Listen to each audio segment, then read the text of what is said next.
Sejam muito bem-vindos, sejam muito bem-vindas a mais um podcast do podcast Jornada ao 100K. O podcast onde trago insights, sacadas para facilitar e acelerar a sua jornada aos seus 100K de faturamento ao ano dentro da engenharia diagnóstica, ou seja, 8K de faturamento ao mês. Meu nome é Henrique Bosco.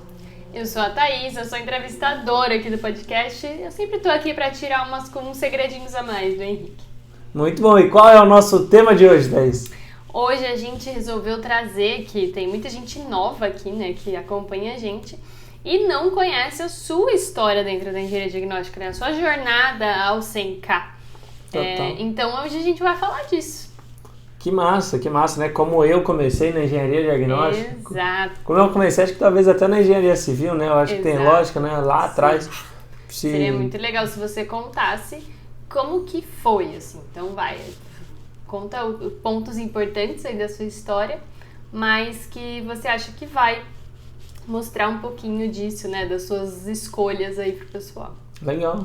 Acho que é um tema muito legal, né? Até porque eu acredito que muita gente está vivendo, né, o que eu vivi lá atrás, tem algumas dificuldades que eu tive lá atrás, e uma vez que o problema é solucionado, a gente vê a solução, ela passa a ser óbvia muitas vezes, mas antes de ver, às vezes você está no olho do furacão e não consegue resolver aquilo de jeito nenhum. E assim, eu acho que tem muita gente que olha, né, quem já tá lá e fala, nossa, ele nunca teve nenhum problema durante o percurso, nunca teve nenhuma dúvida, né? Então sempre foi muito claro todo o caminho a seguir. Então isso a gente vai mostrar um pouquinho hoje aqui, como que foi a sua história. Total. Conta pra gente, Henrique, você já sabia que ia fazer engenharia civil desde sempre? Como que é? Olha, começa aí, né? Tem muita gente que tem certeza do curso que quer prestar vestibular. Nunca foi o meu caso. Eu até gostava de engenharia, mas eu quase fui ser médico, pra você ter noção, quase fui prestar medicina, então não sabia nem muito o que prestar, eu meio que decidi na roleta russa ali, eu lembro certinho de eu estar me inscrevendo pro vestibular, vestibular é aquilo, né, tem toda a gama de matérias para você escolher qual que você quer aplicar ali pro vestibular. Sim. E eu lembro de olhar e falar assim, meu Deus do céu, não sei o que eu quero fazer, mas, cara, eu acho que é engenharia civil. E realmente fui fazer engenharia civil, gostei muito da faculdade, me identifiquei. Durante o curso eu sabia que era aquilo que eu queria fazer. Legal. Falei, cara, é isso, sensacional, muito legal. Estava estagiando, enfim, mas eu lembro muito de um sentimento no final da faculdade. Aquele sentimento de ansiedade, sabe aquele negócio tipo, tá, e agora? O que eu vou fazer na minha vida? Vou conseguir um emprego, não vou conseguir um emprego, o que eu faço? E, assim, eu queria muito, estava muito feliz, né, de ser engenheiro, mas a data da formatura estava chegando. Aquela promessa que você entra na faculdade e fala, não, agora eu fiz a decisão mais difícil da minha vida, eu vou escolher qual profissão seguir. Aí você fala, não, apliquei, fiz vestibular, tô aqui cursando, então não tenho mais decisão nenhuma pra tomar na vida. Daqui pra frente é fácil, né? Daqui pra frente é muito simples. Eu vou me tornar engenheiro civil e vou morrer engenheiro civil. É muito simples. É, isso aí. E aí eu lembro, tava me formando, data da formatura chegando, outros estágios já não dava mais pra aplicar, porque ninguém contrata estagiário faltando 6 meses, um ano pra se formar. Ninguém quer esse profissional. Falei, vou prestar trainee. Aí apliquei para algumas vagas de trainee e consegui na época um total de 0 vagas, 0 sucesso, 0 contratações, ninguém queria o Henrique Bosco lá, eu tentando. E assim, o que mais me impressionava é que nem o salário que estavam oferecendo ali para vaga que eu não conseguia, eu achava atraente. Eu tava me submetendo a um salário que eu não queria ganhar. Não iam te contratar como engenheiro? Não, na carteira escrito? Então, já não ia ser engenheiro, já não ia ser um trainee, ou um auxiliar de engenharia, ou alguma outra coisa, engenheiro nunca. Cara, por um salário que eu não queria, por uma vaga que não era o que eu esperava, e mesmo assim eu não conseguia. Não conseguia emprego. E eu lembro que essas vagas ali, que na época pagavam 2,5, 3,5, eram as vagas boas. eram disputadas na paulada. A galera se matava por essas vagas, louca por essas vagas, realmente desejando essas vagas.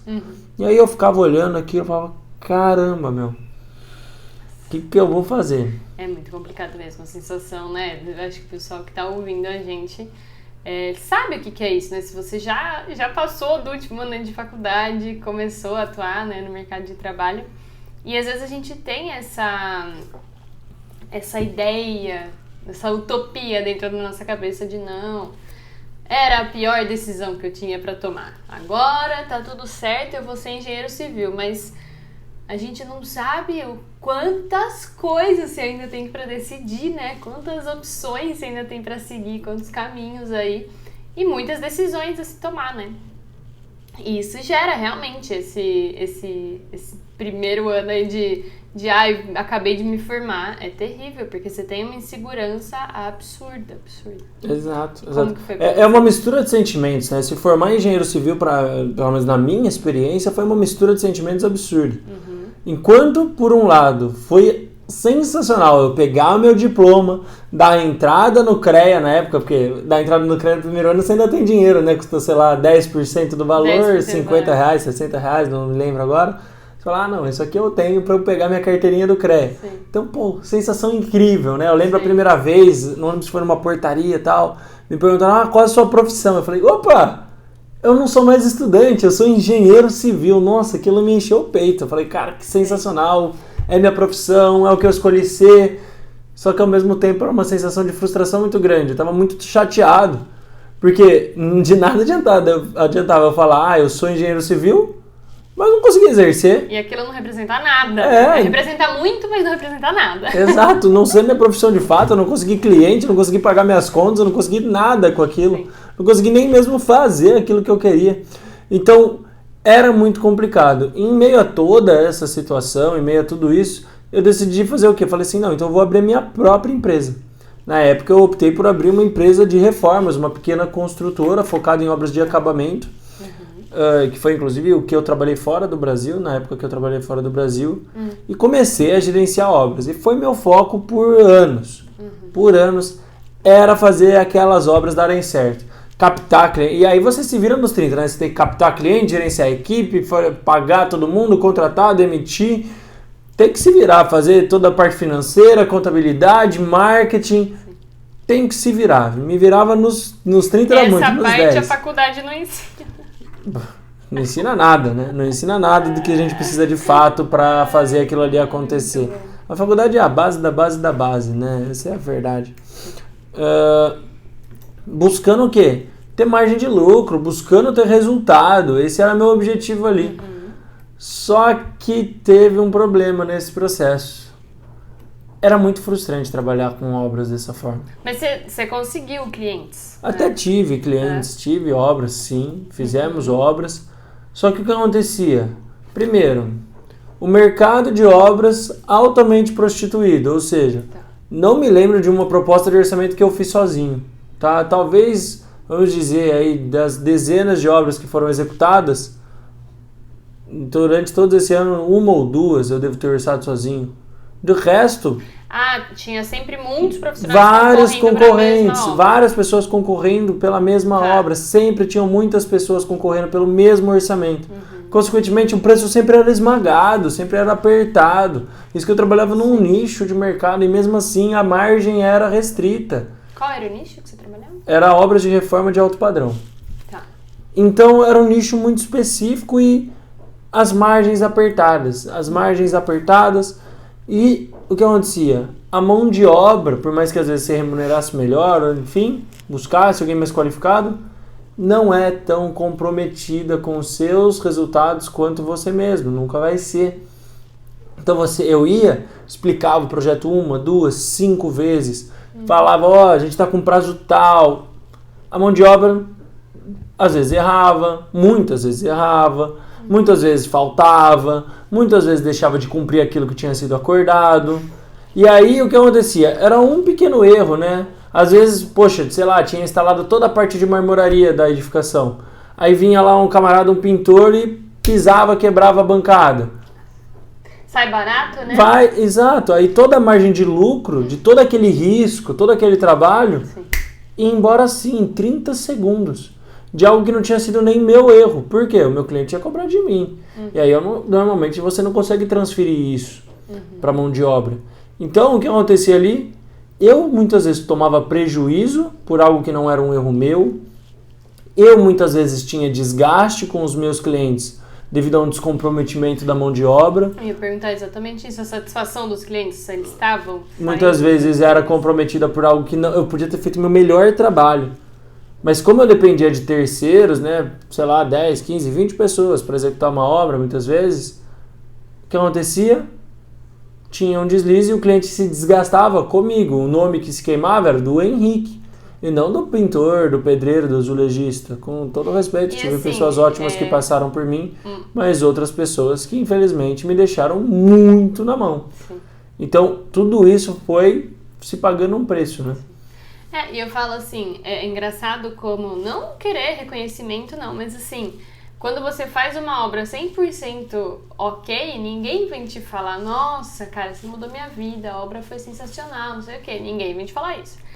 É sua obrigação. É a sua obrigação. Só que a hora que dá um BO lá dentro, seja o mínimo possível, às vezes a obra já tá ali há 4 meses, né, sendo executado, o cliente já tá cansado, dá estresse. A última, eu brinco muito, né, que a primeira impressão é que conta, mas a última também nessa parte de obra. Acho que é a que mais conta. A última é a impressão que o seu cliente vai lembrar de você pra tudo. E geralmente ele lembra, ele não lembra tipo assim, nossa, na obra deu tudo certo, só teve uma coisinha. Não, ele lembra, nossa, não, aquele cara lá você não sabe o que ele fez. A gente fala que notícia ruim corre rápido por causa disso, a gente foca, parece que a nossa energia foca naquilo. E você lembra daquilo, né? Então, a satisfação dos seus clientes talvez não estava atingindo o que você queria, né? É muito penoso, né? Lógico, tive clientes satisfeitos, sim, no processo. Sim. Muito mais do que clientes que houve algum atrito. Mas, de novo, né? As custas, quem pagava era a minha saúde. Tá. Porque a cultura do brasileiro engenheiro civil é caro. Então, se eu estou pagando um engenheiro civil, tem que ser algo perfeito. Só que é um processo muito artesanal. Um processo que envolve muitas mãos, um processo que envolve diferentes níveis de cultura, diferentes culturas, inclusive, porque nosso Brasil é um país multicultural. Então, às vezes, você tem uma pessoa do Sul, outra do Sudeste, outra do Nordeste, tudo no mesmo canteiro. E, às vezes, a pessoa não se bica. Então, você tem todas essas dificuldades, né, de gerenciar. Quem faz obra é um grande RH também, né, além de tudo. O ritmo das pessoas também é completamente diferente. Ritmos diferentes, enfim, são N pontos. Então, o que acontecia? O cliente não valorizava, porque obras no Brasil não são valorizadas do ponto de vista monetário. Então, o cliente não valorizava financeiramente, havia um desgaste, e para conseguir contornar a situação, eu segurava isso no peito. Porque quem toca a obra tem que segurar no peito, tem que matar no peito e fazer acontecer. Aí o que aconteceu? Minha vida começou a desandar. Minha saúde começou a desandar. Eu não tinha mais tempo para fazer exercício, não tinha mais tempo. Eu passei anos, né? Eu lembro dos meus estagiários ficarem impressionados e assustados até, sem tomar café da manhã e muitas vezes sem almoçar. Minha primeira refeição do dia ser 3, 4 horas da tarde. Quem trabalhou comigo naquela época sabe, porque eu acordava, tô atrasado. Por mais cedo que eu acordasse, eu acordava, tô atrasado. E saía para fazer as coisas. Ia dormir por exaustão, não porque quero ir dormir tal horário, não tinha programação de horário para dormir. Então atrasado, sempre o sentimento, tanto que na minha casa por um bom tempo, o meu apelido foi tô atrasado, porque eu passava para as pessoas, deixa eu não, tô atrasado. Então o que aconteceu? Minha vida família apoiando. Família apoiando com bom bullying, né? Bullying raiz, com aquele bom bullying raiz. Então, o que aconteceu ali? Cara, minha vida pessoal desandou. Eu não tinha mais tempo para sair com os meus amigos, namorada, família. Não tinha mais tempo. E tinha uma outra questão, eu nunca estava presente. Isso é outra questão. O que é isso? Eu até podia estar lá, que nem Natal. Cara, é Natal, mas mesmo assim a pessoa estava me infernizando de mensagem, estourando de mensagem. Então eu tava aqui, no celular resolvendo BO, resolvendo problema. Podia ser de domingo, tava resolvendo problema. Segunda, resolvendo problema. De noite, resolvendo problema. Eu não estava de fato presente nos locais onde eu ia. Eu não estava ali aproveitando o momento. Sim.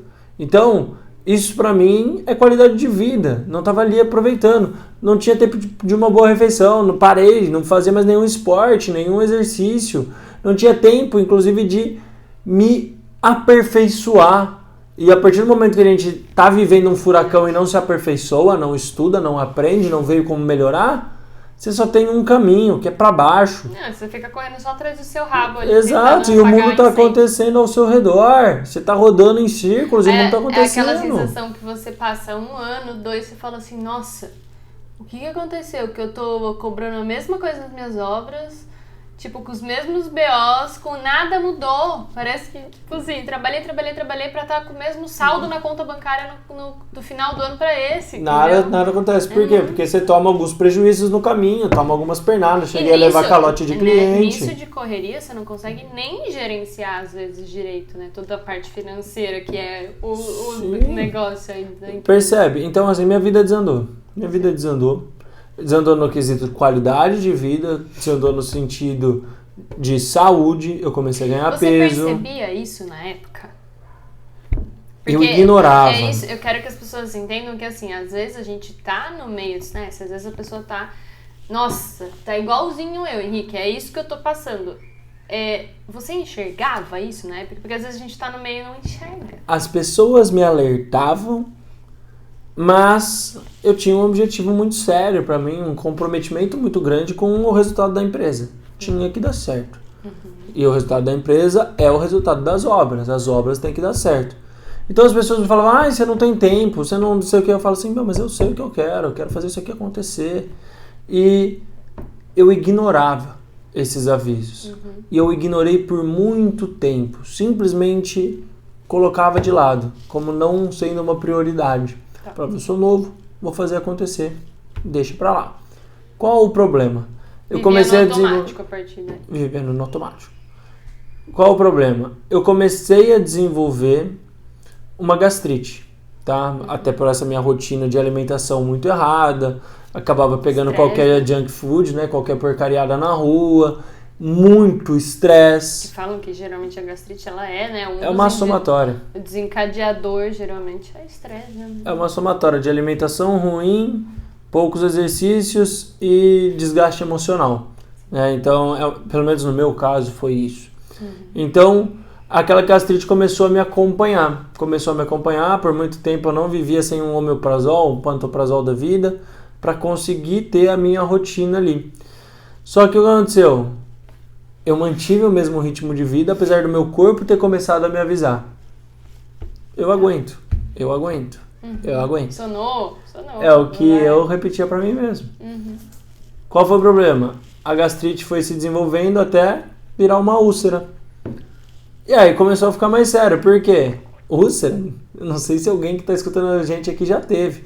Mas úlcera você não consegue superar. Você não consegue passar por uma úlcera. A hora que ataca, você fica inválido, você fica de cama. Então, até que eu cheguei a desmaiar de dor, né? Tive, embaçar a vista e cair no chão mesmo, sabe? De dor de úlcera mesmo. Então, assim, a minha saúde começou a cobrar muito de mim. Começou a me mostrar que aquilo tá errado. E teve uma experiência em que eu encontrei um amigo meu, concorrente, mas colega de profissão, amigo mesmo, de fato. Somos amigos até hoje, eu adoro conversar com ele, tem uma construtora até hoje. E na época ele estava para fazer 30 anos, aproximadamente 30 anos, novo também, mais velho do que eu na época, mas novo. Na época não, ele é mais velho do que eu até hoje. Ele é mais velho. Eu não passei ele. Aí encontrei ele no mercado, tipo numa quinta-feira, se eu não me engano. E esse cara trabalhava que nem eu, se não mais, assim. Tipo, e, assim, só pra ter uma base, né, do que é o Henrique. O Henrique fala que ele trabalhava muito. Eu acredito, assim, lembrando e pela minha análise, que eu nunca contei horas de trabalho, nunca foi meu foco. Mas provavelmente eu trabalhava algo entre 12 e 16 horas por dia, tá? Em média, isso contando sábados e domingos, tá? Realmente. E eu tinha uma média, isso eu cheguei a contar porque um dia eu me peguei e falei, cara, faço muita ligação. Fui ver, eu tinha uma média de 70 a 80 ligações ao dia. Ligações de celular. Fora o WhatsApp. Então, assim, era mais de 70 ligações ao dia que eu fazia. Então, era uma rotina muito corrida. E eu encontrei esse colega engenheiro no mercado, não vou citar nomes, porque eu não pedi a autorização dele aqui. E eu falei assim, pô, você no mercado, quinta-feira, tá fácil a vida. Isso era tipo, sei lá, 5, 6 horas. Pra nós, 5, 6 horas era meio de expediente, entendeu? Era assim, nossa, maravilha, agora eu vou conseguir sentar e começar a trabalhar no computador. Porque antes disso era correria, rodar a obra, enfim, fazer acontecer. Aí ele falou assim, então, irmão, não comentei com você, mas o que aconteceu? Segunda-feira eu tive um princípio de infarto e fui parar no hospital. Aí eu assim, pô, como assim? Ele, então, cara, fui parar no hospital, saí ontem, tá tudo bem, graças a Deus, mas tô repensando no jeito que eu faço minha vida e hoje eu decidi fazer lá uma carne com a família, uns amigos, pra dar uma limpada na cabeça. Naquele momento eu olhei e falei assim, meu, daqui, sei lá, 4, 5 anos, eu não quero estar nesse lugar. Eu não quero ser essa pessoa. Eu quero ter qualidade de vida. Eu tô trabalhando pra quê? Porque eu faço minhas obras, meus clientes pegam as casas deles e maravilha, vamos aproveitar a vida, esqueçam o Henrique. Mas a minha saúde, eu tava criando ali um efeito bola de neve com o meu corpo, né?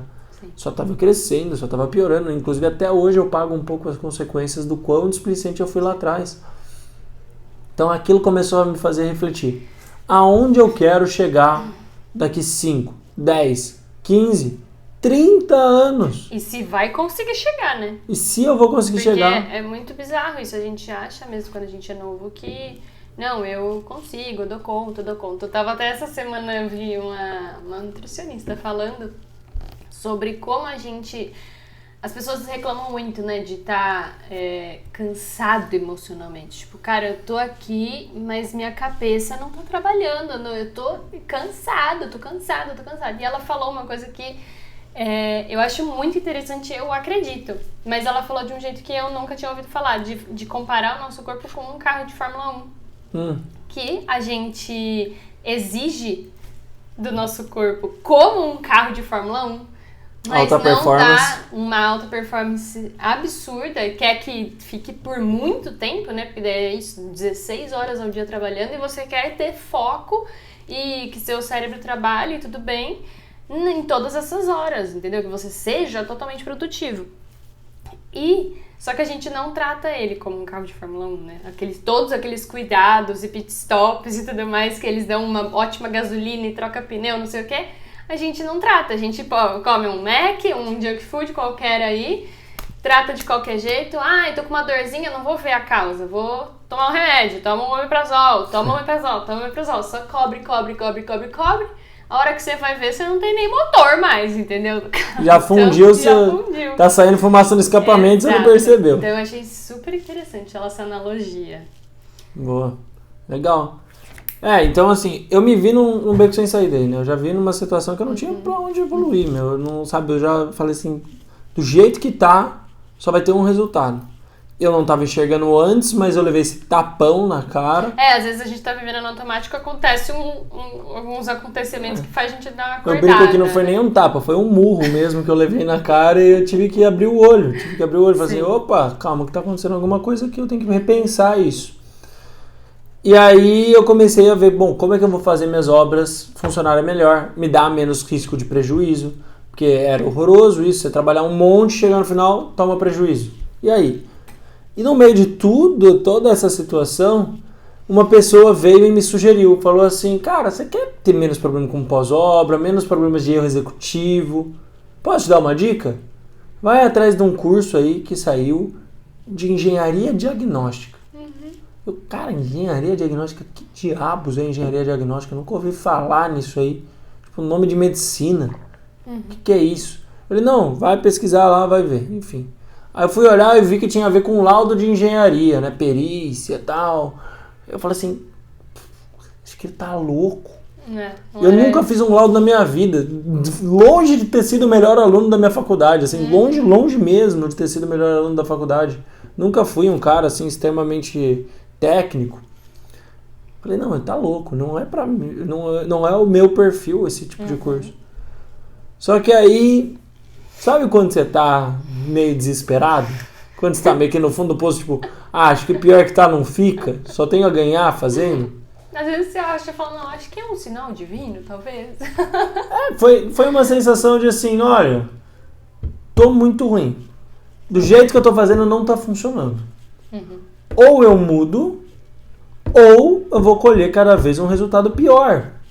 Então eu optei pelo quê? Vamos mudar isso aqui. Vamos tentar. Não tem problema, vamos tentar. Se eu não gostar, depois eu largo. E segue a vida, tudo certo. Nada de errado. E aí? E aí eu lembro que eu fui na minha primeira aula de engenharia diagnóstica. De lata, eu cheguei lá e eu era o mais novo da sala. Só tinha, daí eu falei assim, errei de novo. Só tem cabelo branco aqui. E eu aqui, moleque. O que eu estou fazendo aqui? O que eu tô fazendo aqui com essa galera? Não tem nada a ver. Tá errado, isso aqui é coisa pra gente experiente, gente que já faz laudo, gente que tem anos de obra. Aí eu falei, bom, de novo, né? Vamos lá, vamos aceitar. Vamos assistir essa aula. Cara, no Você que gostou? eu comecei a ver a aula, eu nunca tinha visto nada parecido na minha vida. Nunca mesmo. Nunca tinha feito aquilo. O que acontece?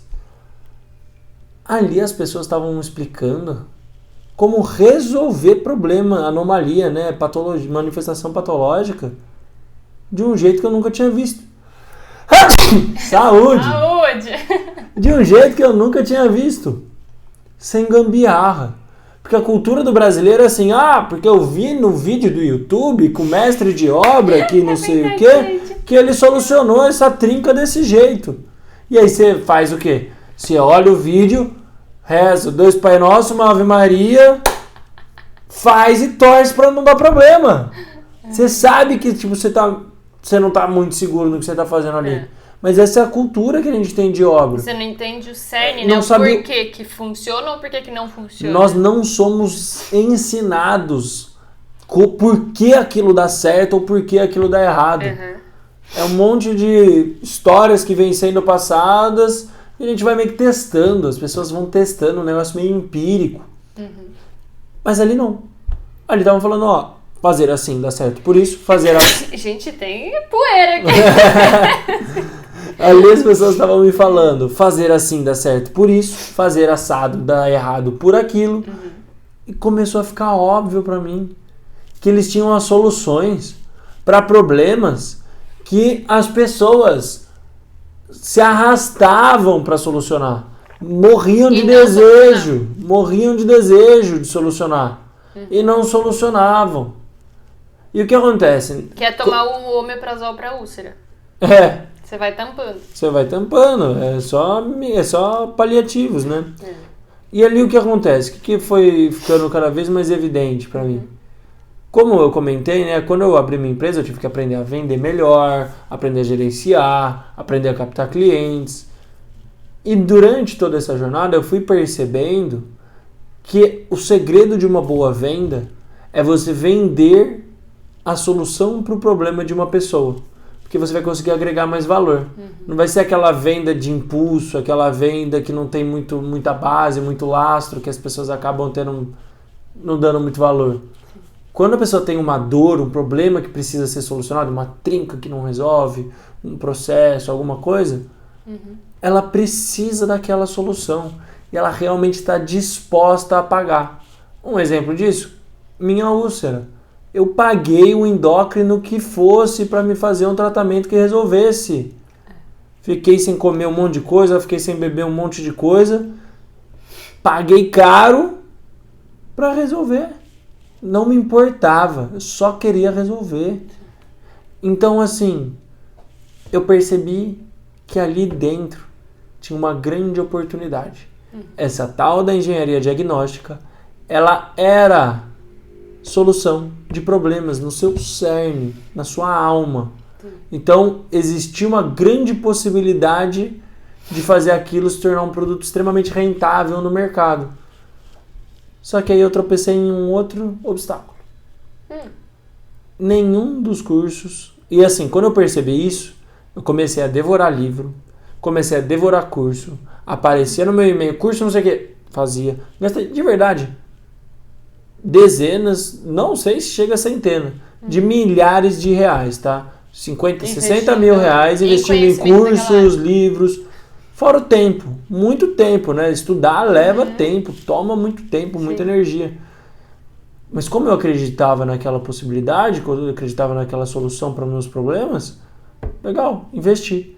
Só que todos esses cursos que existiam, e até hoje, na minha opinião, só existe curso assim no mercado, eles tinham um foco. Te ensinar patologia das construções, te ensinar engenharia diagnóstica, te ensinar a teoria daquilo ali. Só que teoria por teoria não faz ninguém te contratar. Não tinha uma abordagem comercial.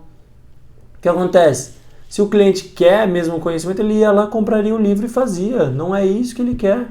Então, o que eu via é que a maior parte das pessoas ali não conseguiam rentabilizar. Muitas pessoas eu via, inclusive em mais de um dos cursos que eu fazia, e essa galera não conseguia ali um faturamento de mais de R$1.000, R$2.000 ao mês com engenharia diagnóstica. Eu falei, pô, não dá. Não fecha a conta, não é isso que eu quero. Só ser técnico não adianta. Não resolve. E aí o que eu peguei? Eu comecei a unificar todo esse conhecimento técnico que eu fui adquirindo com aquele conhecimento comercial, de entendimento de mercado e conhecimento de vendas que eu tive que puxar quando eu abri a minha própria empresa para formular a minha metodologia, a minha forma de atuar dentro da engenharia diagnóstica. Que é diferente, por exemplo, eu, Henrique, não tenho mestrado, não tenho doutorado e não tenho vergonha nenhuma de falar isso. Não é meu foco, não é um foco acadêmico, que é o foco da maior parte dessas pessoas. Inclusive, de certa forma, sou até marginalizado pelo mercado tradicional da engenharia diagnóstica porque, o Henrique não tem mestrado. Pouco me importa. O que me importa é resolver os problemas dos meus clientes. Resolvendo o problema deles, eu tenho resultado financeiro. É isso que importa pra mim. Um título não resolve o problema de ninguém, né? Então, assim, se o mestrado faz sentido pra você, ok, vai lá e faça. Mas, realmente, as pessoas se preocupam muito, né, com títulos de, não, Thaís, eu faço um mestrado ou uma pós-graduação, enfim, daí você fica, gente, mas são tem nada a ver. Não tem nada a ver uma coisa com a outra. Você não vai só estudar por estudar. E não é nem a pós que vai resolver também. E sua pós também não vai resolver. Exato. Poxa, pós-graduação, eu conheço assim, vou te falar, 80% das turmas nunca fazem um laudo na vida delas. Acabam nunca tendo que fazer um laudo na vida delas. Então entenda, né? Um exemplo muito óbvio. As pessoas, eu quero fazer uma pós, eu quero fazer um mestrado, eu quero fazer um doutorado para ganhar meu diploma, meu título. Muito bem. Resolveu a sua vida ter conseguido o título de engenheiro civil? Vai ser uma nova formatura da faculdade. Você vai terminar aquilo e agora? O que eu faço? O que eu faço? Sim. Então, ali eu comecei a desenvolver meu método. Comecei a aplicar. É lógico, dei cabeçada pra caramba, errei um monte. Porque não existe metodologia de venda, não existia na época metodologia de vendas para engenharia diagnóstica. Nem para engenharia civil existia uma metodologia que funcionasse de fato. Então eu fui desenvolvendo ao longo dos anos, perdendo clientes, conseguindo clientes, errando aqui, acertando ali, e fui trilhando esse mapa, esse caminho para ter resultado ali dentro. Levou anos, mas aí eu consegui ir montando essa metodologia que foi de fato trazendo resultado. Por quê? Porque eu uni o que hoje eu chamo de tripé da minha metodologia, né? Que é a metodologia que eu ensino para os tripulantes lá dentro do Decolle, que é basicamente o quê? Técnicas de venda de engenharia civil, tá? Utilizando gatilhos mentais, posicionamento de mercado, gerar autoridade mesmo que você nunca tenha feito um laudo, técnicas idôneas de vendas, compreensão de mercado, porque esse é um outro erro muito grande. As pessoas acham que o mercado que, você me vê lá no Stories fazendo alguma coisa num prédio. Aí você olha pela janela de casa, não tem prédio na sua cidade. O mercado aqui é diferente do mercado aí. Não quer dizer que aí não tenha trabalho. Não tenho. Só que você não sabe observar as demandas. Então um erro que eu errei muito no começo e depois eu vi muitos mentorados errarem, era esse.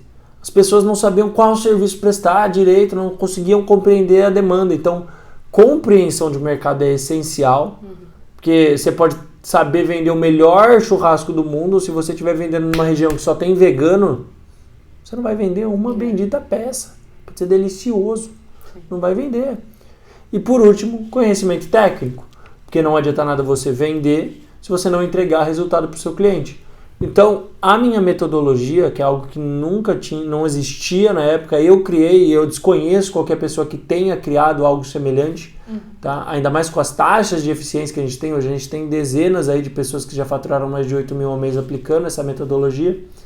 Do extremo zero, muitas vezes. Que é o piso salarial de engenheiro. Deveria ser, né? Mínimo. Deveria ser. Mas hoje é algo que muitas pessoas batalham, ou muitos engenheiros passam a vida sem atingir. Exato. É uma técnica que traz resultado, traz rentabilidade e resultado profissional. Cara, foi assim, a hora que eu comecei a ver aquilo dar certo, falei, não acredito. Tipo, finalmente consegui mudar aquela vida que eu tinha de não ter tempo para as coisas. Eu não estava mais dependendo de terceiros, eu dependia de mim. Era o Henrique e vistoriar, fazer o laudo e enviar para o cliente. Ótimo!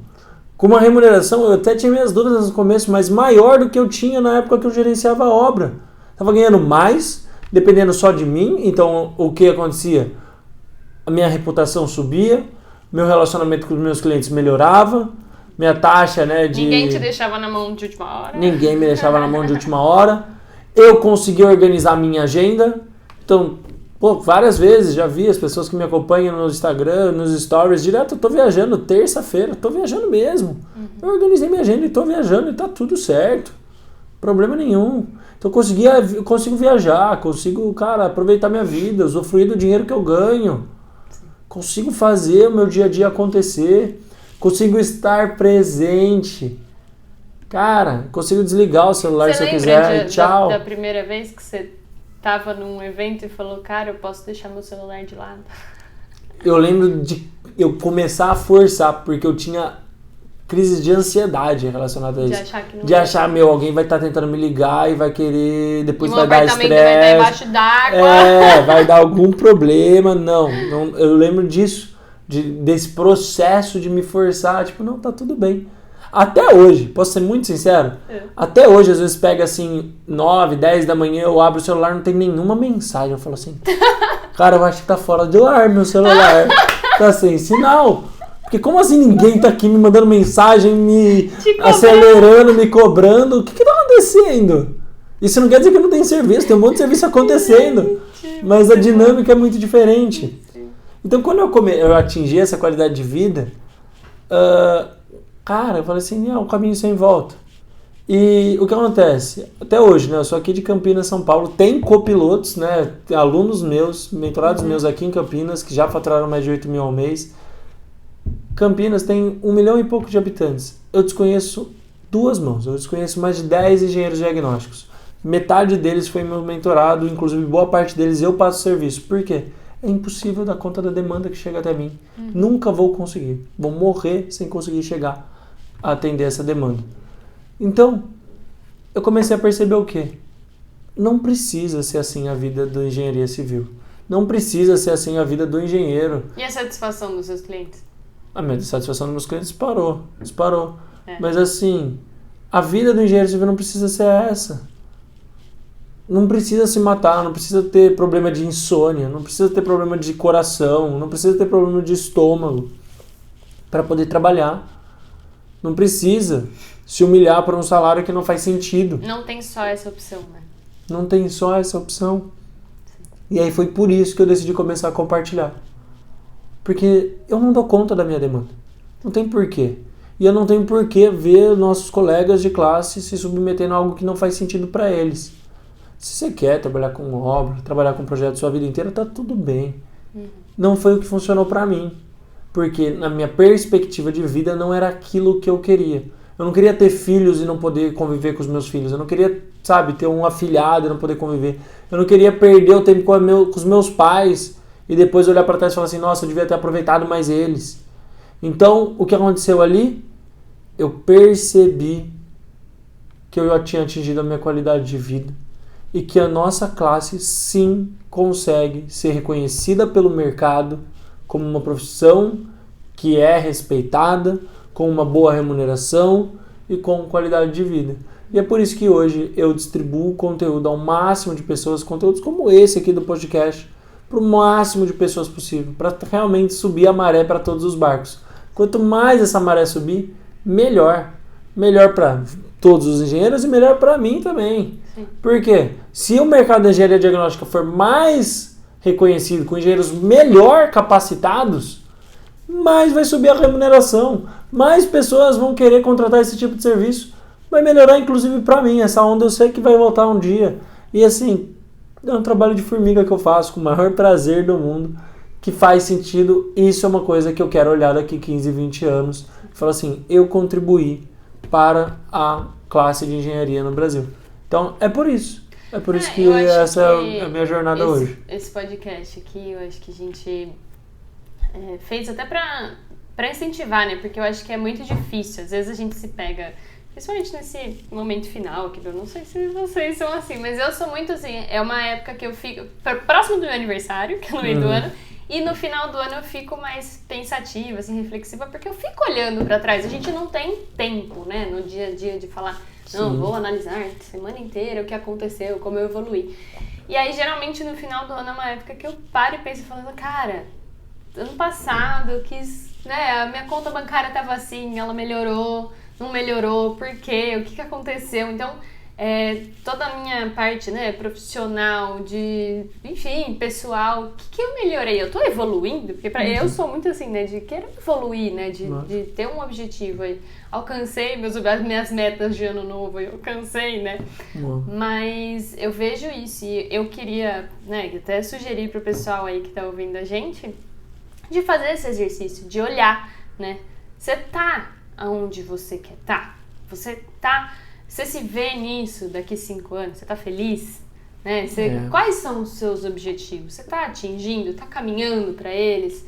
Nunca parou para pensar nisso? Então para agora, porque eu acho que é isso, né? De se olhar mesmo, de se analisar. Não tá feliz? Faz alguma coisa, sabe? Eu acho que é melhor... Pior é não saber para onde ir, né? Mais fácil dar uns passinhos devagar, mas na direção certo. Exato. Você sempre fala isso. Né? É isso. Você queria deixar uma mensagem? Mas eu acho que é isso. Eu acho que esse é o ponto. Se você não sabe qual é a direção, você nunca vai ter tempo. Foi até uma coisa que eu me propus esse ano. Eu falei assim, não, eu quero focar mais nessa questão de subir a maré para todos os barcos. E antes eu não dava aula.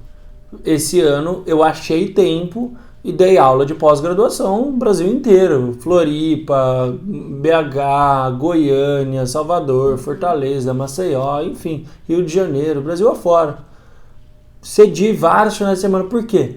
Porque eu entendo que isso é importante. Dei palestras, sei lá, devo ter dado mais de 15, 20 palestras esse ano para CREA, para faculdade, para onde for, para distribuir conteúdo, para distribuir conhecimento. Por quê? Porque eu sei que esse é o meu objetivo, subir a maré para todos os barcos. Então eu achei esse tempo e tornei isso possível. Podia estar fazendo mais um laudo? Podia, mas não é o meu objetivo principal agora.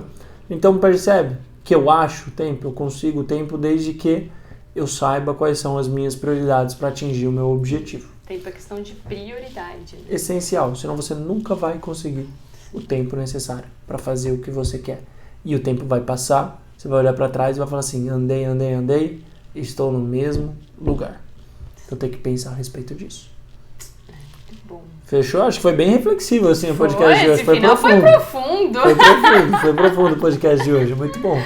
Ai, gente, muito bom. Assim, pra gente, a gente achou que foi muito bom, mas a gente quer saber de vocês, né? Comenta aqui embaixo, ou se tá ouvindo a gente no podcast, tira um screenshot, aquela foto da tela do celular e marca o Henrique nos stories pra ele saber. Fala, nossa, Henrique, você me fez parar pra olhar daqui 5 anos. Henrique, parei pra pensar, agora eu sei qual que é meu objetivo. Ou não, pelo amor de Deus, me ajuda que eu não sei qual que é meu objetivo. Então, comenta aí pra gente saber se vocês gostaram também. Fechou?